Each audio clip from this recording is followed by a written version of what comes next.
Good morning. Thank you, Janelle.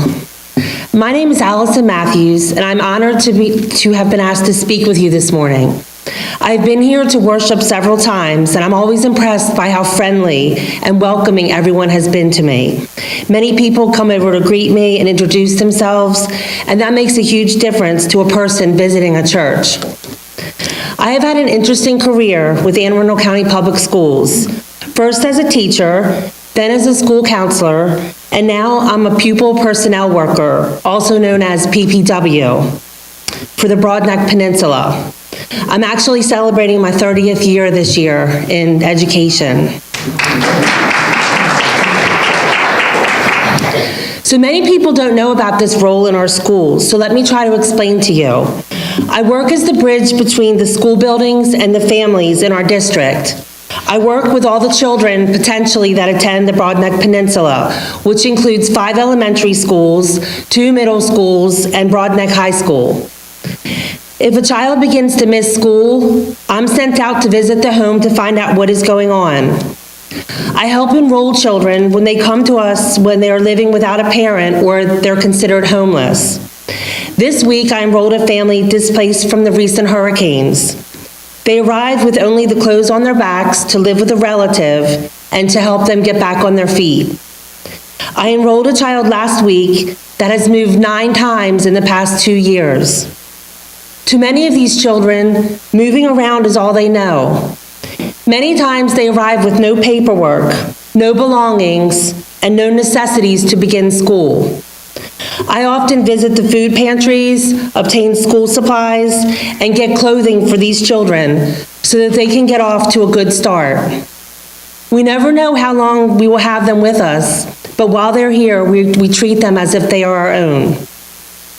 I'm often met with faces of shock when I tell others about my work, and they learn that there are families in need right here on the Broadneck Peninsula. Each year, our county compiles data to share about this segment of our community that live as homeless. There we go. Each year we compile this data, and this shows the bar graph shows the increase of homeless families, and then the map on the right shows you the areas of the county that where families live that are homeless. I think many people immediately think that all homeless people live out in the woods in tents or on city streets. That is not the case. If a family loses housing due to eviction and they must quickly find a place to reside, they are considered homeless. I have had families living in motels, campers, and boats, and sometimes families double or triple up so that they can temporarily have a roof above their head. Aside from this segment of our population, we also have families that just struggle to make ends meet. These children need our help and assistance also.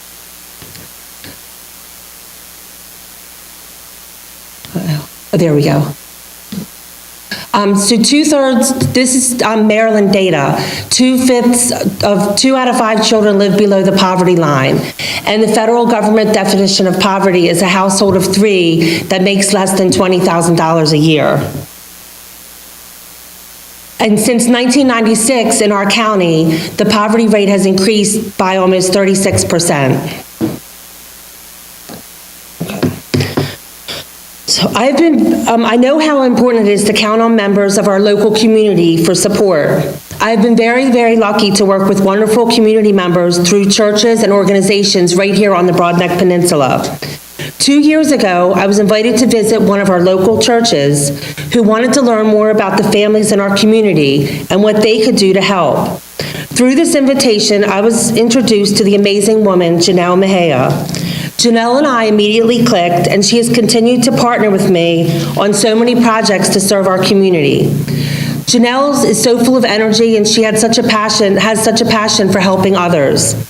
At the time I met Janelle, I had recently enrolled a family, and they were homeless living in one of our local motels, the Village Inn. Mom and her 4 children were living in one room, and they were all teenage children. They had 2 beds, 1 small-sized dorm-sized refrigerator, and a microwave. Sure, I could bring them canned goods and non-perishable items, but how could she heat up the food unless she had utensils and other basic kitchen items? To add another layer of difficulty for this family, she was without transportation, and Mom worked at a local fast food chain to provide for her family. After shopping for her at the local dollar store to get her bowls and utensils and things, they had the basic items they needed to heat up their food. When the church asked me what they could do to help me, I immediately thought of this family. They were desperately struggling to make it right in our backyard. This family was immediately invited to attend the church dinner and the youth group, and they were treated as if they were lifelong church members. This church was so welcoming and loving to these 4 teens. They really looked forward to their night at the church where they could get out of the motel room for a few hours and live like normal kids. They would leave with full bellies that night and with leftovers to share with the family for the next day. They loved being a part of the church community, and Janelle made sure that they left with smiles on their faces. When Janelle learned about one of their upcoming birthdays, she would deliver a bag of sunshine filled with goodies to the motel, probably one of the only presents they received. Unfortunately, we never know how much time we will have with many of these families, because often their lives are very transient and they move on to the next location. Each time a child moves, you can imagine the stress and anxiety that surrounds this move. Where will we be sleeping? Where will my next meal come from? Who will my new teacher be? Will the other kids accept me? For many children, this is the reality, and unfortunately, they have nothing to do with any of the decisions that are being made. This family from the motel was with us here for about 7 months, and circumstances again changed for them, and they split up to different houses in multiple states. But I know in my heart that the love that they were shown by a wonderful church community will leave a long impression on these 4 deserving children and their mother. This paints a picture of some families that I work with right here. Last year, I had the pleasure of meeting a special family that I'd like to share their story with you. One day last year in mid-September, I received a call from a grandmother who needed to enroll a kindergartner and a 9th grader in our Broadneck schools. These 2 children, along with their preschool younger sister, were living in Baltimore City, and they were left alone in an apartment after their mother was unable to care for them. They moved to live with this grandmother in our area, and when they arrived, they came with little to nothing. No clothes, no toys, nothing. After enrolling them in school and getting them their required school supplies, I quickly made a referral to request clothing from an organization in Glen Burnie called Hope for All. Grandmother had to make quite a few adjustments to the way she was living. She now had 3 extra mouths to feed, and her work as a nighttime custodian presented additional childcare concerns. She lived on a fixed budget, and she did not receive any additional funding for these children, but she did what was right, and she agreed to take them in. I was able to get donations of gently used books and toys, so the children had some new items to call their own. At the same time, I met a woman at Windsor Farm Elementary School who was volunteering. I asked her if she could add this little kindergartner to her tutoring group and give her some extra attention that she so desperately needed. This woman also shared the family's story to her church. The church wanted to help these families, and within days, grandmother was contacted and a scholarship was provided for the youngest granddaughter to attend the church preschool program on a scholarship. This little child was so excited for the chance to attend school, just like her 2 older sisters, and it was awesome for her to be in this wonderful educational setting where she was getting stimulated and was learning how to interact with others. Since Grandma worked the night shift, it was also nice for her to have a few hours to recuperate. For the holidays, the church made sure that these children had a Christmas. The support and love that was bestowed upon this family was very appreciated. As a child, I always knew I wanted to be a teacher, and once I got into the classroom, I knew I wanted to advocate for children to make sure every child has a fair chance. To a great extent, the cards are sometimes stacked against some children. but it has always been my way to work to break down barriers so they are provided every possible chance to meet with success and have as many opportunities as possible. This has been the main focus of my career. But community resources are so vital to my work. My work depends on help from volunteers and donations. Sometimes I post requests on my Facebook page for a certain item that I need, and within days, donations are dropped off on my front porch for children. So depending on the people in our local community is what I do when I need help for these families. Last school year, I was so fortunate to work with your wonderful, generous church. I was invited to come over to talk with Pastor Devane and Janelle to discuss what your church could do to help the struggling families in our community.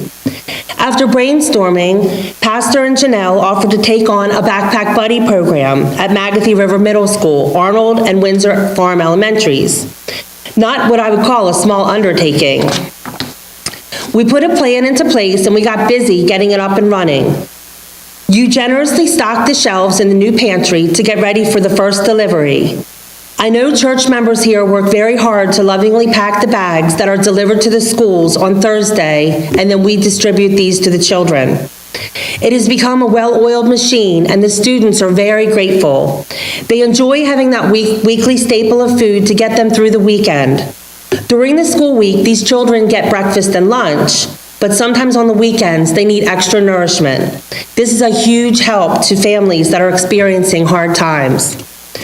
For a new student enrolling in our school, many supplies are necessary, as you know, with children to get them started.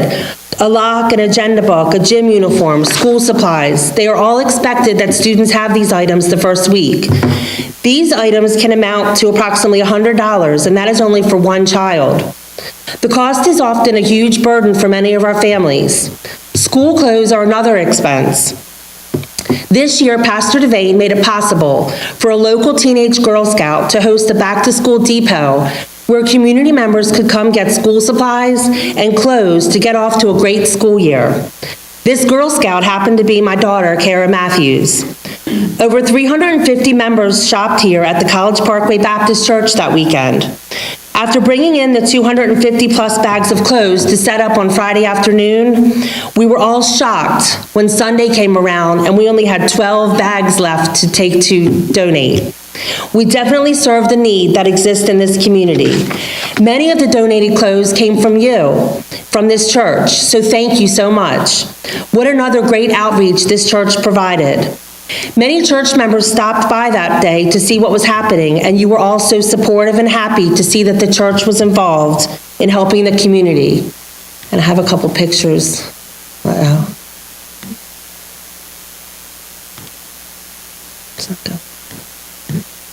Oh, there we go. I have some nice pictures of that day. There we go. There's some pictures. Whoops. Okay, there we go. So many shoppers that day were so thankful, and they wanted to share their stories with us as they were shopping. One family told us that they were finally getting back on their feet after being homeless and moving around to live with various family members. They had secured their own rental, and they had a house to call their own. They outfitted the house with furniture, personal items, and stocked it with groceries, but they did not know where they would come up with the money to buy school supplies and back-to-school clothes. Our back-to-school depot was such a blessing to them. They stayed for hours and shopped for their back-to-school wardrobes. And when they left, they had such a burden lifted from their shoulders and could rest a little easier now. Another shopper was so grateful, and she wanted to give back right away. With 4 growing children, her children had grown out of their clothes, and they needed new sizes. After she shopped and said goodbye to us, I was surprised to see her walk through the doors a few hours later. She had gone home and bagged up clothes that her children had grown out of, and she brought them to us to put out for display for other shoppers to select. She added to our inventory. She wanted to give back and help others just as others had helped her. My daughter will be off next fall at college, but I'm hoping with Patrick and Janelle's blessing, we will be able to make this an annual event at College Parkway Baptist.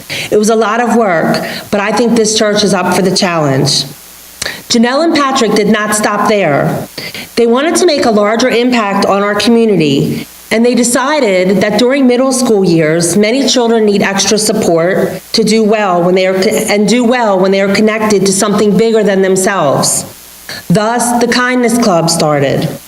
We started the club last year, second semester, and every other Tuesday, Janelle and Patrick Devane would come over to Magathie River Middle School, and they would deliver a message of hope and encouragement to the students. The students enjoyed doing good work for others. We painted kindness rocks that were used to decorate gardens, and we made goodie bags for teachers to give them a pick-me-up towards the end of the school year. And we also provided a time for these children to gather together and create a supportive group where they felt connected and a part of something. This summer, Janelle partnered with the community again when she came over to Seven River Middle School to lead several workshops at a Growth and Harmony camp for middle school girls. She worked on building their self-esteem and helping the girls see their value in the world. This was very much appreciated.